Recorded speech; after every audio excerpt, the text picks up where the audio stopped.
foi para baixo do DI-. Levantamos o stop para esta mínima. Candle seguinte, se colocamos exatamente abaixo, estopados. Tá? Então eu sempre dou uma folguinha de uns 10 pontos.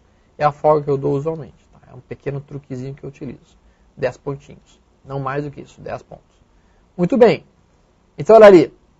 Por enquanto é na dentro, por enquanto é na dentro, por enquanto é na dentro, por enquanto é na dentro. Vejo que até agora estamos dentro, só que o DI+ vai para baixo. O que a gente tem que fazer agora? Para cá. Mas vejo que já dá para ver que não é um dia direcional, né? Já dá para perceber isso, né? Estopados. Saímos fora da operação, percebemos que não é um dia direcional e estamos de fora do trade. Então a gente fez uma venda, estopado. Entramos na compra, estopado, e aqui perdemos 50 pontos. Peanuts, digamos. 60 pontos, que seja. Muito bem. Na perda da mínima dos 5 minutos, que vai acontecer aqui, se acontecer, nós teríamos uma nova venda. Sim, teríamos. O que acontece? Nesse ponto. Executamos a venda e agora temos o stop dessa venda 67,005 de novo. Muito bem. Estamos vendidos, vendidos, vendidos, vendidos. Estamos dentro do gráfico de 15 minutos, porque se o DI- for para baixo do DI+, a gente tem que fechar a venda. Por enquanto ainda não aconteceu. Veja que isso vai até o fechamento e a gente consegue então levar essa operação até o fechamento. Tá? Até o fechamento. Então essa operação aqui a gente vendeu daí a 66.790 e acabamos recomprando em 66.050 pontos, 66 mil, botando em torno de 750 pontos nesse trade. Nos primeiros 2 trades do dia levamos um toco. Levamos um toco na venda no início, levamos mais um toco na venda, na compra depois, mas depois sim a gente pegou o movimento mais forte usando o DI+ e o DI-. Tá?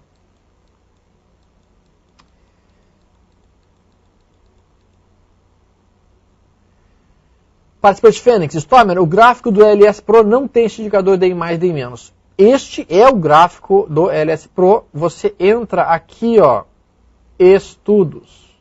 Aí você entra no momento e daí você olha aqui, ó. Onde é que está o ADX? Ai, meu Deus do céu. Não. Volatilidade histórica, não. Tendência. Aqui, ó, tendência. Aí você entra aqui, ó.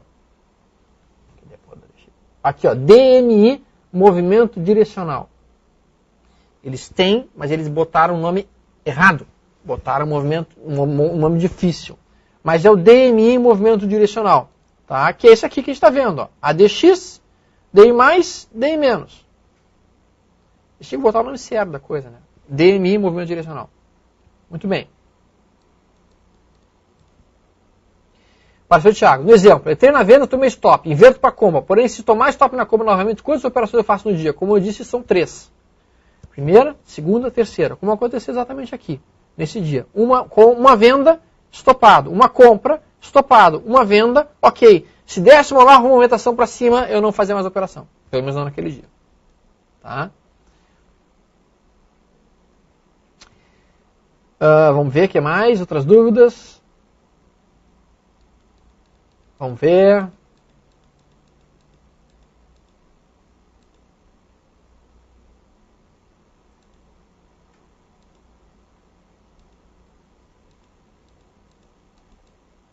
Muito bem.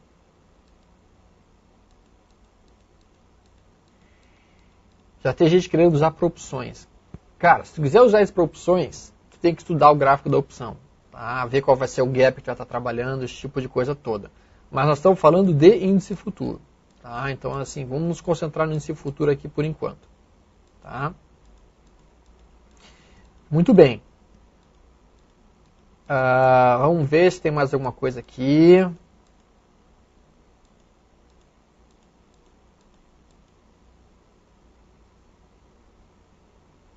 Participante do cor.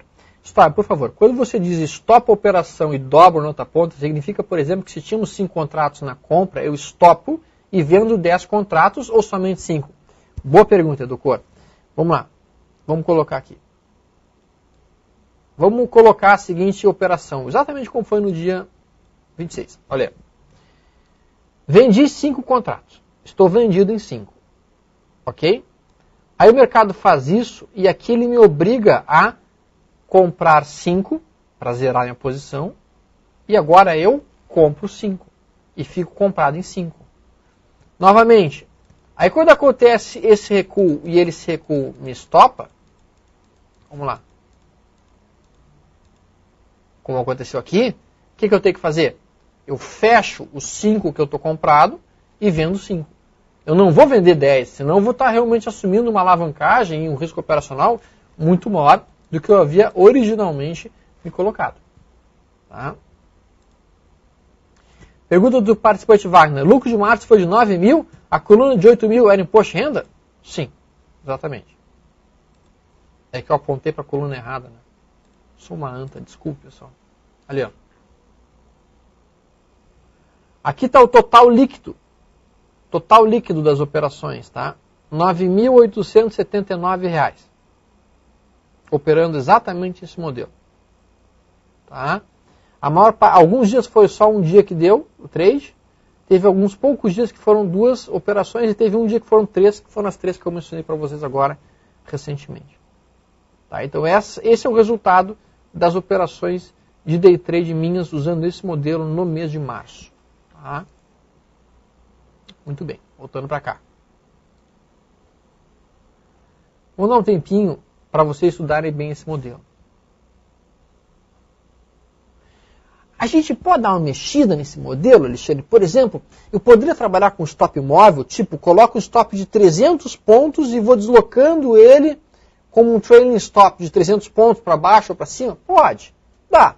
Dá para trabalhar com stop de 600 pontos, trailing stop? Dá, também poderia ser possível. Isso vai requerer mais trabalho e vai requerer também mais atenção do trader durante o dia. E aí torna o day trader mais cansativo. Eu não costumo fazer isso.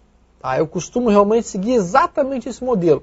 Eu acho que outra forma que poderia ser modificada, eu poderia aumentar posições ao longo do dia, tipo, coloca um estocástico lento durante o gráfico de 5 minutos, e quando ele for para baixo do estocástico, a estocástico K for abaixo do estocástico D, eu poderia aumentar a posição vendida?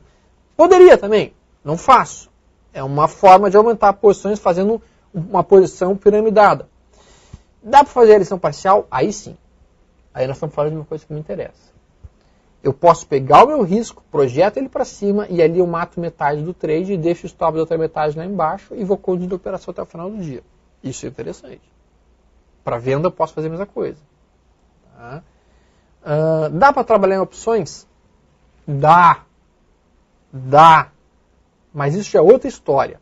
Tá? Quem pegou, por exemplo, exatamente esse modelo na Vale D42 hoje, ó, teria feito uma entrada, aí levou o stop. Depois do stop dobrou na venda. E aí fez a recompra só no final do dia com 20% de ganho.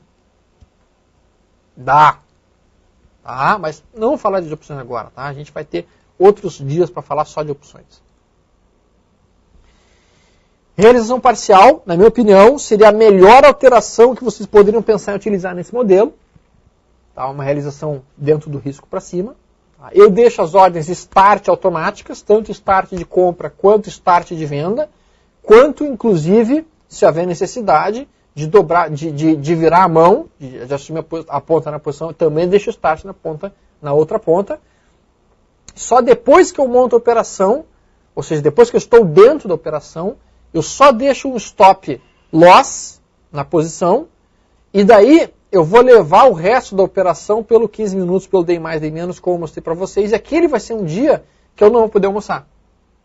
Graças a Deus que são raros, mas aquele vai ser um dia que eu não vou poder almoçar, eu vou ter que ficar acompanhando, ou se eu sair, eu vou ter que deixar alguém do escritório acompanhando. Por quê? Porque em 15 minutos o day mais pode ir para baixo, day menos eu tenho que fechar a posição. Tá? Participante Mohamed, poderia me dizer como usar e se é possível usar o day mais no LS Pro? Claro, cara, eu te mostro aqui, ó. Funciona assim, ó. Ó, eu vou apagar ele aqui, tá? Ó, peraí, deixa eu apagar a primeira ferramenta. Deixar ela apagada. Ó, peraí, só um pouquinho. Remover.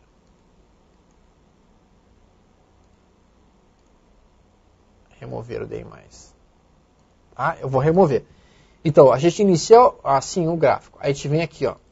Vem na parte de estudos. E aí via na parte de tendência, porque o movimento direcional, ele é uma ferramenta para identificar a força da tendência. Então a gente vem ali, ó, DI+, opa, apertei no botão errado.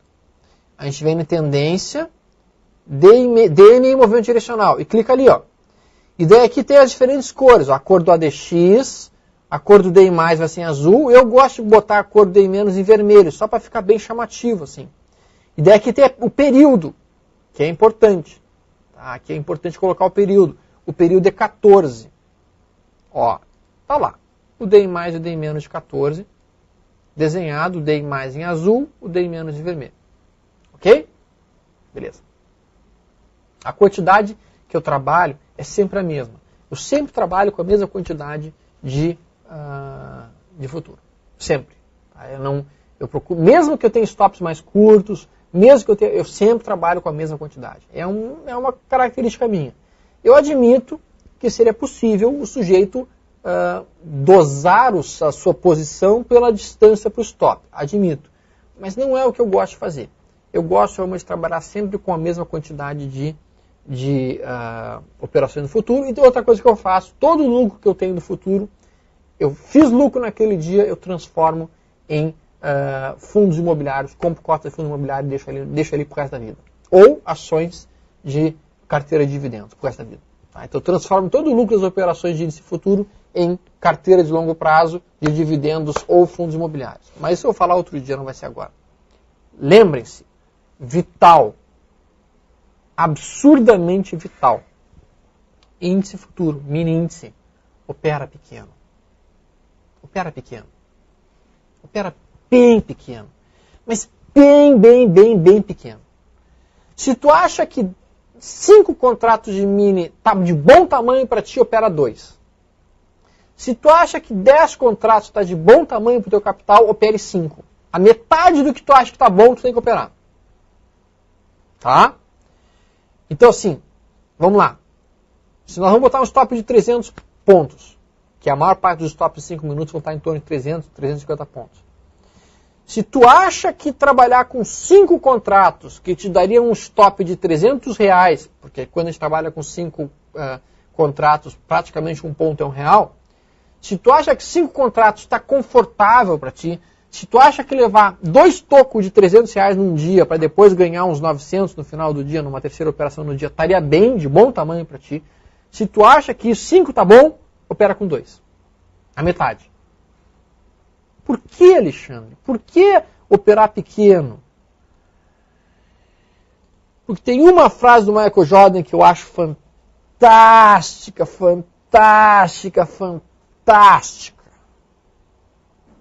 E que é a frase que resume toda a minha existência dentro do mercado financeiro. Diferentemente do Leandro, que não tira tesão nem prazer de operar no mercado, eu estou no mercado porque é gostoso pra cacete. É muito bom. É que nem o Michael Jordan diz. Cara, joga o teu basquete e se diverte. Divirta-se. Aproveita o jogo, aproveita o basquete. Você vê que o cara tá lá, ele tá gostando da partida. Certo? Só que quando o trader tá jogando, tá operando com um capital muito grande, muito alavancado, 20 contratos, 30 contratos, 40 contratos, o cara não vai se divertir. Ele vai estar assim, ó. Ele vai estar uma pilha de nervos. Se tu encostar no cara, o cara explode. Então assim, se tu estiver operando no mercado e tu não estiver se divertindo, é porque tu está operando mais pesado do que tu pode. Tu está operando mais alavancado do que deveria. E é o primeiro sinal de que tu tem que reduzir a posição rapidamente. Opera leve. Opera para se divertir. Sabe por quê? Porque quando tu opera para se divertir, tudo vai a teu favor. Tudo fica mais fácil, as operações evoluem mais tranquilas, a situação vai muito mais tranquila. Aí tu leva aquele primeiro stop do dia, tu até se diverte, dizendo assim, oba, tô tomando olé do mercado. E aí tu faz a operação, e daí aquela segunda operação vai pro teu lucro, tu recupera tudo que tu perdeu e botou muito mais. Mas isso se tu tá leve. Agora, se tu tá muito pesado, o que acaba acontecendo? tu não consegue fazer o plano. Então a primeira recomendação que eu parto para vocês é esta. Operem leve. Operem para se divertir. Operem para ir tranquilo. Agora, a mesma frase do Michael Jordan dita um pouco mais abaixo é a seguinte. O basquete é minha esposa. E demanda lealdade e responsabilidade. E trazendo retorno com plenitude e paz. O que ele quer dizer com isso? Quando tu decidiu fazer isso, tu te comprometeu a fazer isso. E uma vez comprometido a fazer isso, é isso que tu vai ter que fazer de forma séria e disciplinada. Isso significa manejo de risco. Se tu te comprometeu a fazer com 2 lotes, é 2 lotes. Se tu te comprometeu a fazer com 5, é 5. E quando dá o sinal, tu vai fazer o sinal. E quando não dá o sinal, tu não vai fazer o sinal.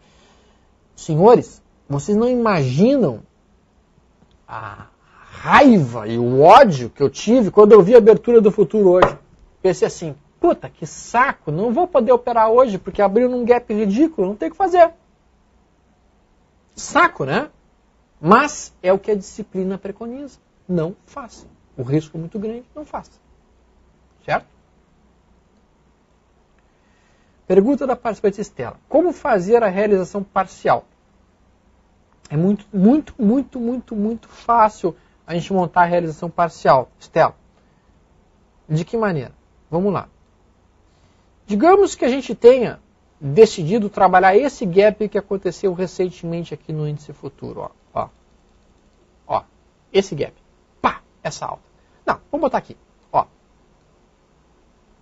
Vamos botar esse gap de baixo aqui. Esse aqui, ó. Este. Ó, esse aqui.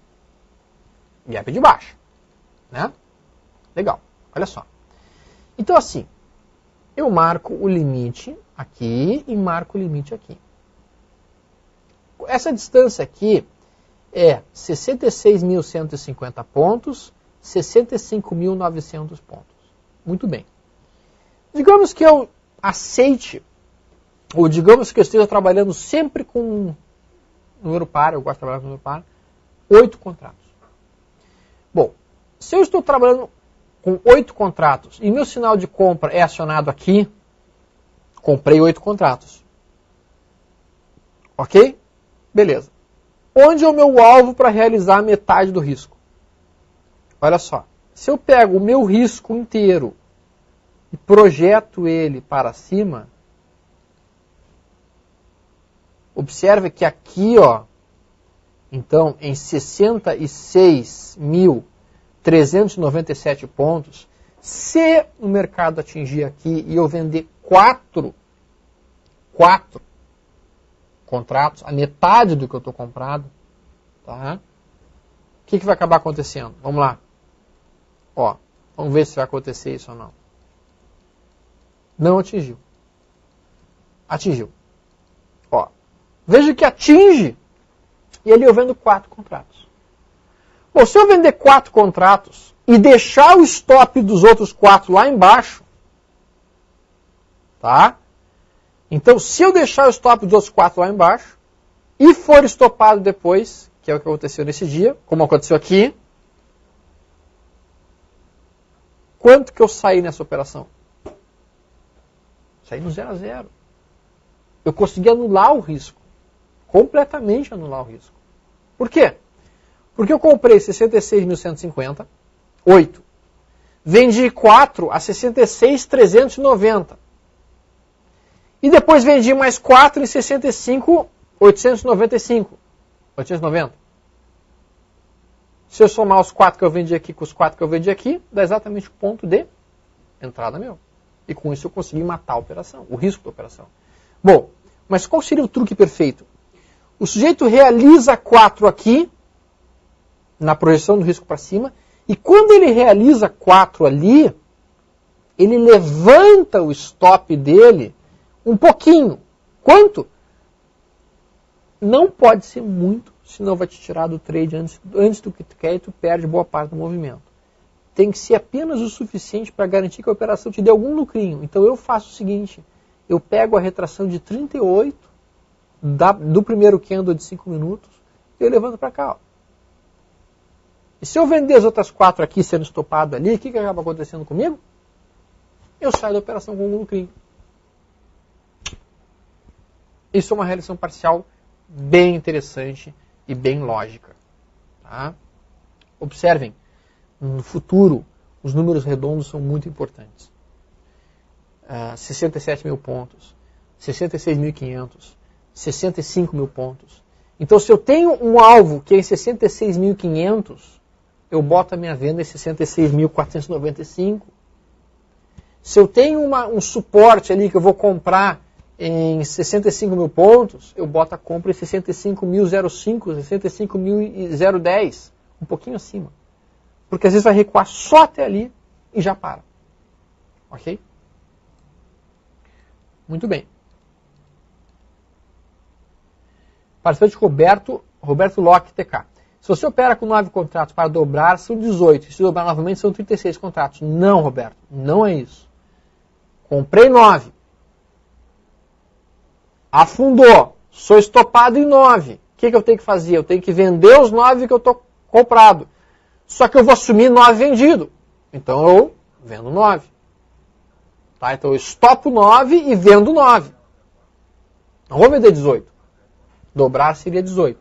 Você está certo no sentido de que eu me expressei mal na hora que eu falei dobrar. Não é dobrar, é apenas virar a mão. Virar a mão, coisa que vocês dizem que os gaúchos fazem muito. Então tem que saber virar a mão, meu querido. Neste caso, seria, estou em 9, vendo 9. Estopo 9, vendo 9. Tá? Beleza.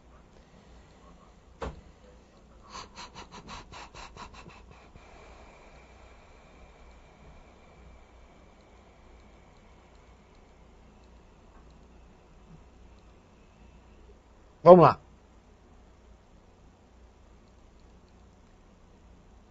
Aí já estamos me gozando. Pô, Storm, você falou para operar um número par de lotes. De um número par de lotes. 9 é par? Está dando gargalhada. Não, cara. Aqui, ó. Eu estou falando, se o cara for usar realização parcial, o ideal é usar número par. Eu não uso número par. Eu trabalho sem realização parcial. Eu trabalho com 9. Agora, se eu fosse, e eu estou pensando seriamente em incrementar uma realização parcial, especialmente nos mercados, nos meses menos direcionais do ano. Quais são os meses menos direcionais do ano? Vocês sabem? Não sabem? Maio, junho e julho. Esses 3 meses são os meses menos direcionais do ano. Quais são os meses mais direcionais do ano? Vocês sabem? Novembro, dezembro e abril. Nesses meses são os mais direcionais. Tá? Mas eu não tenho costume de fazer a lição parcial. Realmente não tenho. Os vencimentos do futuro, pergunta do SDE, é fundamental. Storm, poderia falar sobre a proximidade dos vencimentos? Existe algum cuidado especial? Grato. O vencimento do futuro, ele acontece na quarta-feira mais próxima do dia 15 dos meses pares. Bah, isso aí me deu um nó nas ideias. Como é que é, Alexandre? Quarta-feira mais próxima do dia 15 dos meses pares. Janeiro, então, tem? Não. Fevereiro, tem. Fevereiro tem. Depois nós vamos ter em abril. Depois nós teremos em abril, maio, junho. Junho. Depois em agosto e assim por diante.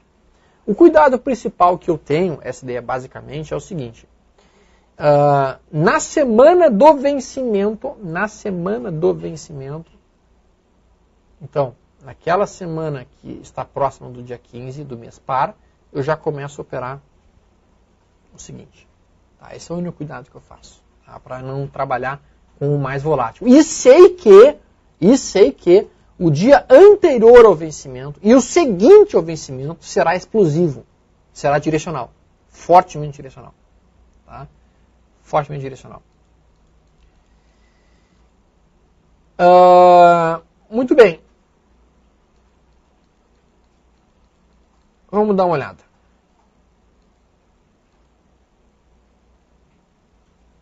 Participante Mohamed. Storm, eu não pude deixar de notar, você disse 9 contratos. O resultado líquido desse método é praticamente 150%. É isso mesmo? Sim. Bom, né? Bom. Participante Rodrigo N. Stop, desculpe o desconhecimento, mas quanto custa um contrato em reais? 20 centavos de BOV? A gente comentou sobre isso, Rodrigo. Um ponto para um contrato é 20 centavos. Tá? Um ponto, um contrato, 20 centavos. Ok? Pessoal, tem perguntas sobre o dólar, participante Guest. Como seria com o dólar? Pode-se usar esse sistema? Obrigado, ótima aula. Guest, nós vamos falar de dólar na semana que vem, provavelmente. Eu vou colocar aqui o gráfico do dólar futuro e você imediatamente vai poder me dizer se pode ser operado o dólar dessa maneira. Observa o gráfico diário do dólar futuro. Observa o gráfico diário do dólar futuro. Observa a abertura e o fechamento. Abertura e fechamento, abertura e fechamento, abertura e fechamento, abertura e fechamento, abertura e fechamento, abertura e fechamento. Observa a quantidade de dias em que a abertura é no mesmo ponto do fechamento. Isso já automaticamente nos diz o seguinte: o dólar é um mercado direcional no gráfico diário, mas ele não é direcional no intraday. Então ele não pode ser operado dessa maneira no intraday. Para que a gente opere esse modelo que eu estou apresentando para os senhores, nós precisamos efetivamente de um dia, de um ativo em que a abertura esteja sempre longe do fechamento, ou o mais longe possível do fechamento, na maior parte dos dias correntes do mercado. Então o dólar não pode ser operado por esse modelo realmente. Tá?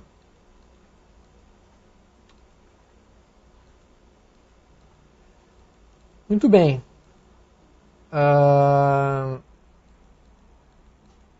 Bom. Eu não vou conseguir, se eu não seguir adiante, eu não vou conseguir apresentar os outros modelos. Tá?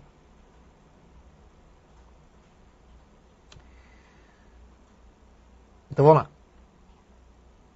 Vamos fazer um sistema mais simples ainda? Vamos fazer um sistema mais basal ainda? Um sistema que a minha filha já opera? Minha filha está com 7 agora. Ela já opera esse sistema. Como é que é o sistema? Eu uso o conceito do Dunningham. O Dunningham foi um trader, William Dunningham. Ele, acho que na década de 50, lá sei eu. O sujeito passou a vida inteira dele tentando definir o que era o início de uma perna de alta e o que era o início de uma perna de baixa.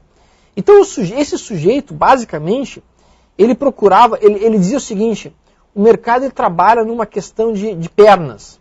Tu vai ter uma perna de alta e uma perna de baixa. Uma perna de alta e uma perna de baixa.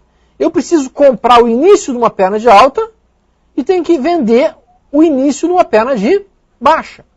Então ele passou a vida dele tentando entender qual era o sinal gráfico que indicaria o início de uma perna de baixa ou o início de uma perna de alta. Muito bem. E ele chegou a uma conclusão muito boa. Muito boa. A perna de alta começa quando?